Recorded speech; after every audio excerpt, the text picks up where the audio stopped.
You ever wonder why some people seem to have it all together while others are constantly struggling to keep up? It's not luck. It's not talent. It's not even about having more opportunities. It all comes down to one simple thing: control.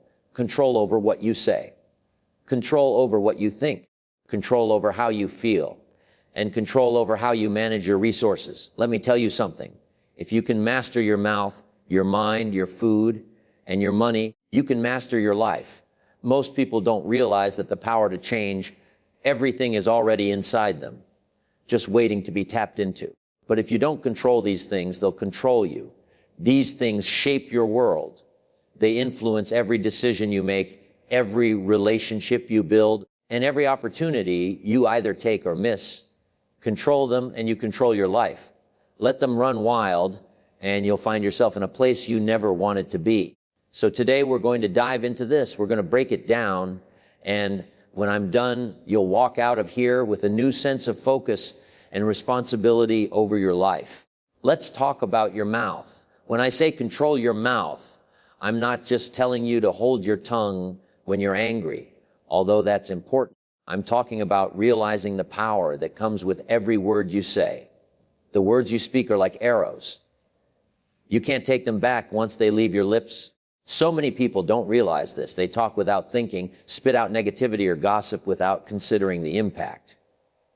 But the truth is, the words that come out of your mouth have the power to shape your life, your relationships, and your future.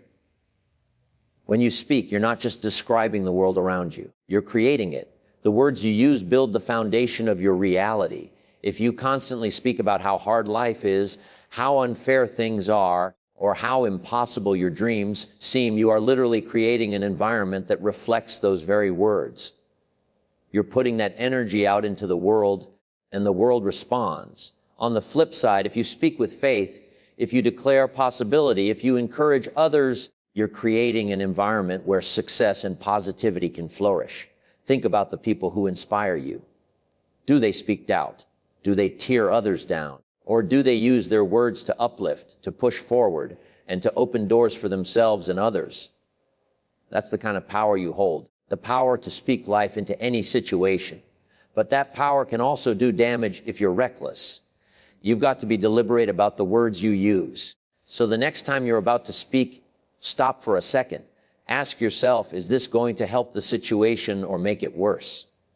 Is what I'm about to say based in truth, or is it based on emotional frustration? Too often, people let their emotions control their words and they say things they regret. But once it's out there, it's out there. You can apologize, you can try to make things right, but the damage is done. That's why you've got to be intentional about what you say. And here's the thing. This isn't just about how you talk to others. It's about how you talk to yourself. Self-talk is real. The way you speak to yourself, the words you choose when you think about your own life, your own capabilities, your own future, those words are shaping your reality. If you constantly tell yourself, I can't do this, or I'm not good enough, or it's too hard, guess what? You're going to start believing it. You'll limit yourself because you're feeding your mind the wrong message. You'll begin to act as if those limitations are real, when in fact, they're just a reflection of the negativity you've been speaking. But when you flip the script and start speaking positive, affirming words to yourself, everything changes. When you wake up in the morning and tell yourself, I can handle whatever comes my way. I am more than capable. I deserve success. That's when you begin to build the confidence and mindset you need to move forward. You speak yourself into strength. You speak yourself into courage. And before long, those words become actions. And those actions turn into habits that shape your future. You see, controlling your mouth isn't about silence. It's about being intentional. It's about understanding that every word that leaves your lips is either contributing to your success or setting you back. It's about recognizing that your words have power over your relationships, your opportunities, and even your own self-perception. Look, life will throw challenges at you. That's a guarantee.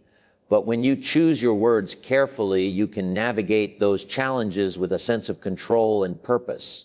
When you speak words of wisdom, positivity, and truth, you attract those things into your life. People will start to see you differently. they'll respect you more. They'll come to you for advice because they know you're someone who speaks with intention, someone who uses words as tools for building, not for tearing down. Think of your words as seeds. If you plant seeds of doubt, fear, and negativity, that's what you'll harvest. But if you plant seeds of faith, determination, and positivity, that's what will grow in your life. So be mindful of the seeds you're planting, because you're going to have to live in the garden you create. Too many people spend their time talking about what's wrong, what's missing, or what they don't have. They complain about their circumstances, their jobs, their relationships, and they wonder why things aren't changing. But they're not using the power they already have. They're not speaking life into their situations. They're not taking control of the one thing they can control, their words. If you want to see change in your life, it starts with what you say. Let me give you an example. Think about someone who always talks about how hard life is. Every time you see them, they're complaining about something. What kind of energy are they putting out into the world? What kind of opportunities are they attracting? Not the good kind, that's for sure. Now think about someone who always speaks with hope. Someone who talks about solutions instead of problems. You can feel the difference, can't you? That's the power of words. That's the power of controlling your mouth. If you want to be successful, if you want to be a leader, if you want to make a difference in this world, you've got to get your words in check. Stop speaking defeat into your life. Stop saying I can't and start saying I will. Stop talking about what's going wrong and start talking about what's possible. And don't just do this for yourself. Do it for the people around you. When you control your mouth, you become a source of strength for others. Your words can lift someone up when they're feeling down. Your words can inspire someone to keep going when they're ready to give up. But if you're reckless with your words, if you're constantly criticizing, complaining, or speaking in anger, you're going to push people away. You're going to create an environment where negativity thrives. And that's not the kind of legacy you want to leave behind. So let's bring it back to this idea of control. You can't control everything in life. You can't control other people's actions. You can't control the circumstances you're born into. And you can't always control the challenges that come your way. But what you can control is your mouth. You can control what you say. You can choose to speak words that empower, uplift, and inspire. You can choose to be deliberate with your words, understanding the power they hold. This isn't just about success. It's about living a life of purpose. It's about recognizing the power you have to create your own reality, to shape the world around you, and to leave a positive impact on the people you meet. Words are a tool. If you use them wisely, they will build a life that reflects your true potential. If you use them carelessly, they will destroy opportunities before they even have a chance to bloom. So the next time you open your mouth, remember this: your words have power. Control them. Speak with intention. Speak life into your future, into your relationships, and into your own self-worth. And watch how the world changes around you. Let's talk about your mind. You see, your mind is the command center of your life. Everything starts here. Your thoughts become your beliefs. Your beliefs shape your actions, and your actions determine your results. So if your mind isn't in order, your life won't be either. People often underestimate the power of their thoughts. They allow any random idea, any negative memory, any limiting belief to take root in their mind, and then they wonder why their life feels stuck. But your mind is like a garden. Whatever you plant will grow. If you plant weeds, doubt, fear, insecurity, that's exactly what you'll get more of. But if you plant seeds of confidence, faith, vision, and gratitude, that's what will take root and flourish. You have to be intentional about what you allow into your mind, because not everything deserves a place there. Most people spend more time protecting their phone with passwords and screen locks than they do protecting their mind from toxic thoughts. But the mind is far more valuable than any device you own. It's the engine that powers your decisions, your emotions, your goals. And if you let junk fill it up, it's going to slow you down, distract you, and ultimately derail you from becoming who you're meant to be. Controlling your mind isn't about becoming a robot. It's about becoming aware of what you're thinking, aware of the stories you tell yourself. aware of the assumptions you're making. You can't fix what you're not aware of. Most people walk around unconscious, reacting to everything, blaming others, doubting themselves, without ever stopping to examine the thoughts behind those feelings. But awareness is the first step to control. Once you start becoming aware of your thoughts, you can start redirecting them. And here's the truth. You can't always control the first thought that pops into your head, but you can always control the second one. You may think, I'm not good enough. That might show up without your permission, but you don't have to accept it. You don't have to sit with it. You can challenge it. You can replace it with, I'm learning. I'm growing. I'm not there yet, but I'm on my way. That one shift in thinking can change how you show up in the world. You've got to train your mind the way an athlete trains their body. You can't expect mental strength to show up when life gets tough if you haven't been exercising your mind daily. Mental training is real. Reading books that challenge your thinking, listening to mentors who stretch your beliefs, writing down your goals, practicing gratitude, sitting in silence and reflecting. These are all workouts for your mind. And the more consistent you are, the stronger and clearer your mind becomes. Don't let your mind be a sponge for negativity. The news, gossip, toxic conversations, your own past failures, these things can pollute your mental space if you're not guarding it. You've got to be like a gatekeeper. Ask yourself, does this thought help me grow? Does this belief push me forward or hold me back? Is this fear real, or is it just my brain trying to protect me from the unknown? That kind of questioning is what separates people who grow from those who stay stuck. And let me say something that might hit you hard. Some of the thoughts running your life didn't even come from you. They came from your childhood, from teachers who told you you weren't smart enough, from friends who mocked your dreams, from family members who projected their own fears onto you. But just because you inherited a belief doesn't mean you have to keep it. You have the power to rewrite the script, to challenge every thought that doesn't serve you, to choose what stays and what goes. Controlling your mind also means feeding it the right things. Read things that expand your perspective. Watch things that inspire, not just entertain. Surround yourself with people who speak life and possibility. Speak affirmations that remind you of who you are and what you're capable of, because what you feed your mind will eventually shape your emotions and behaviors. And don't forget, your mind thrives on clarity. Most people are stressed, not because they're incapable, but because their mind is cluttered. They're holding on to too many open tabs, unfinished decisions, unresolved emotions, unspoken fears, and it overwhelms them. Clear your mind by simplifying, make decisions. Let go of what you can't control. Forgive where you need to. Get organized. When your mind is clear, your focus sharpens. And when your focus sharpens, your power multiplies. Let's also talk about mental discipline. Your mind will wander. It will drift toward comfort, distraction, doubt. That's its nature. But your job is to bring it back. Again and again, meditation helps, journaling helps. Setting goals helps. You've got to be the driver, not the passenger. Don't just let your thoughts carry you wherever they want. Direct them. Lead them. Own them. Because the truth is, if you don't take control of your mind, someone else will. The world is full of marketers, media, and people who are more than happy to tell you what to think, what to buy, what to believe. If you're not careful, you'll end up living someone else's life, chasing someone else's dream, believing someone else's lie. But when you control your mind, you take your power back. You start creating your own path. You start seeing with clarity. You start moving with purpose. Your mind is the most valuable asset you have. It's where your dreams begin.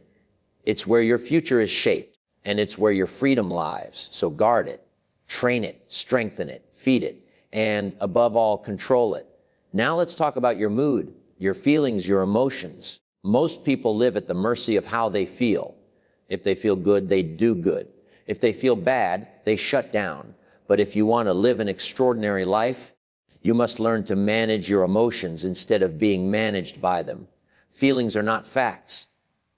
Just because you feel something doesn't mean it's true.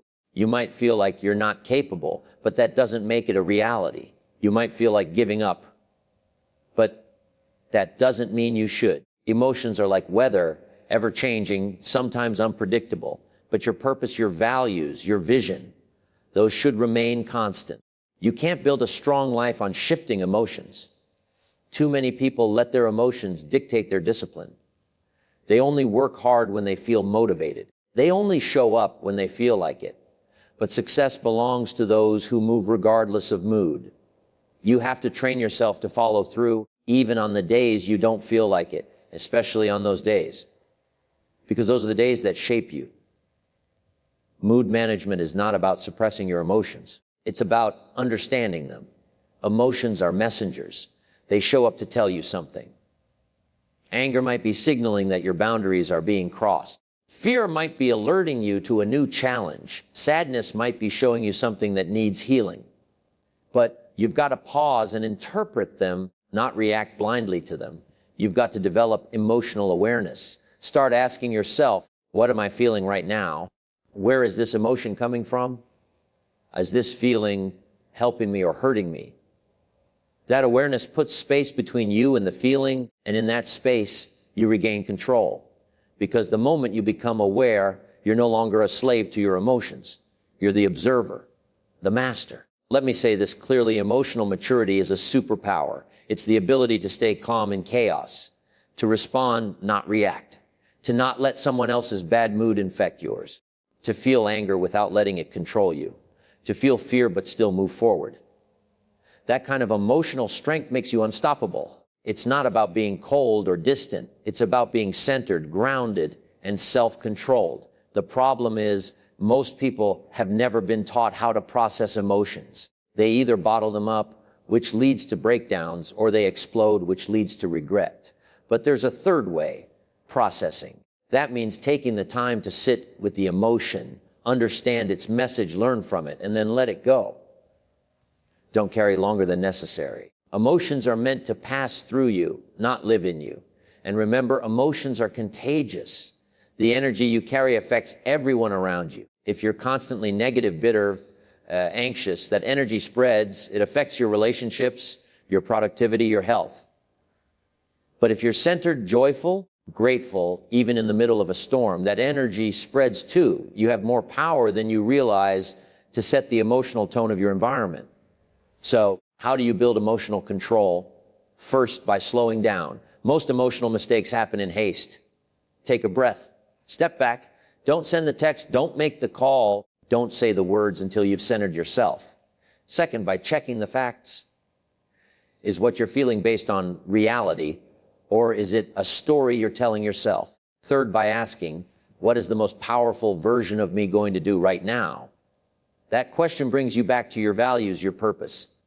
Also, learn to reset your mood. Bad days happen. Triggers show up. You'll feel off sometimes. That's okay. But don't stay there. Create a mood reset routine. Maybe it's going for a walk, listening to a specific playlist, doing a quick workout, journaling, praying, meditating, whatever brings you back to your center. Don't wait for your mood to change on its own. Shift it intentionally. And know this, you are not your emotions. You experience emotions, but they are not your identity. You can feel fear without being a fearful person. You can feel anger without being an angry person. The moment you separate your identity from your emotions, you stop being controlled by them. You begin to master your inner world, and that mastery gives you peace, power, freedom. Your emotions are a part of you, but they don't have to lead you. You were created to lead your life, not to be led by every fleeting feeling. When you control your mood, you stay consistent. And when you stay consistent, you become unstoppable. Now let's talk about money, your finances, your wealth, your financial discipline. This area right here is where most people lose the battle. Not because they don't make enough money, but because they don't know how to manage it. Understand this clearly. Money is a tool. It is not good or bad. It simply amplifies who you are. If you're disciplined, money will multiply your discipline. If you're careless, money will multiply your carelessness. So the first thing to develop is not more income. It's more wisdom. Most people don't have a money problem. They have a decision problem. They buy things they don't need to impress people they don't even like. They live above their means, then blame their job, the government, or the economy. But the truth is, until you take full responsibility for your financial life, nothing will change. You have to become the kind of person who tells their money where to go instead of wondering where it went. Discipline with money is the key. It's not about how much you earn. It's about how much you keep and how intentionally you use it. Are you saving? Are you investing? Are you planning for emergencies? Or are you just spending impulsively every time you feel emotional or bored or pressured? Every rupee you spend is a decision about your future. Every swipe of your card is a vote for the kind of life you're going to live. Let's be honest, money is emotional. People spend when they're sad, when they're happy, when they're anxious. They use shopping as therapy and end up broke and still emotionally empty. That's why financial discipline isn't just about numbers. It's about self-control. It's about having the emotional maturity to delay gratification, to resist impulse, to say, not now, so that later you can say yes to something greater. Start tracking your spending. Awareness is the first step to change. If you don't know where your money is going, you can't redirect it. Write it down. Use an app. Open your bank statement and face the truth. You can't fix what you're not willing to face. Then start budgeting, not because it's restrictive, but because it gives you freedom. A budget is not a cage. It's a map to your financial goals. Now let's talk about debt. It is the biggest enemy of financial freedom. Too many people are enslaved by credit cards, personal loans, and buy now, pay later schemes. Debt keeps you stuck. It keeps you anxious. It steals from your future to feed your present desires. If you're in debt, get angry. Make a plan. Cut expenses. Sell things. Take extra work. And most importantly, stop adding more. Dig out of the hole. Freedom is worth the sacrifice. And then you must learn to invest. Saving is good, but saving alone will not make you wealthy. Your money needs to grow. Learn the basics of investing. Start small if you have to, but start. Compound interest is powerful. Time is your ally if you begin now, but don't invest blindly. Don't chase quick schemes. Don't follow hype. Study, learn, grow your financial IQ, because a fool and his money are soon parted. Also, understand that financial success is not just about income. It's about mindset. If you still think rich people are greedy, or money is evil, or success is unfair, you'll never attract wealth. Money flows to those who respect it, not to those who resent it. Change your beliefs. Wealth is not about greed. It's about responsibility. It's about impact. It's about becoming someone who can steward resources wisely. Generosity matters too. Don't hoard. Give. Help others. Support causes you believe in, but give from a place of wisdom, not pressure. Be generous, but don't be manipulated. Learn to say yes with joy and no with peace. When you handle money with clarity, confidence, and compassion, you become powerful, not because you have money, but because money no longer has you. So let me ask you, if you keep living the way you're living financially, where will you be in 5 years? In 10 years? Will you be free, or will you still be stressed and surviving? The answer is in your daily decisions, the small choices, the invisible habits, the way you treat every single rupee. Build discipline now, and you'll enjoy freedom later. Ignore it now, and you'll be working for money the rest of your life. You must decide today to break the cycle. Be the one in your family who shifts the legacy. Be the one who learns, who saves, who invests, who gives, who builds. You don't need a lucky break. You need a better plan. You need stronger habits. You need relentless discipline. You don't have to be rich to start, but you do have to start to get rich. Now let's talk about the environment you live in, your surroundings, the people you spend time with, the places you visit, the voices you listen to. All of these shape your mindset, your habits, and ultimately your life. You cannot expect to grow into your full potential while staying in an environment that constantly pulls you back. You see, growth requires space. Just like a plant can't flourish in toxic soil, you can't flourish in toxic surroundings. If the people around you are constantly complaining, gossiping, criticizing, wasting time, and avoiding responsibility, guess what? You'll either become like them or you'll be drained trying not to. Your environment must match your ambition.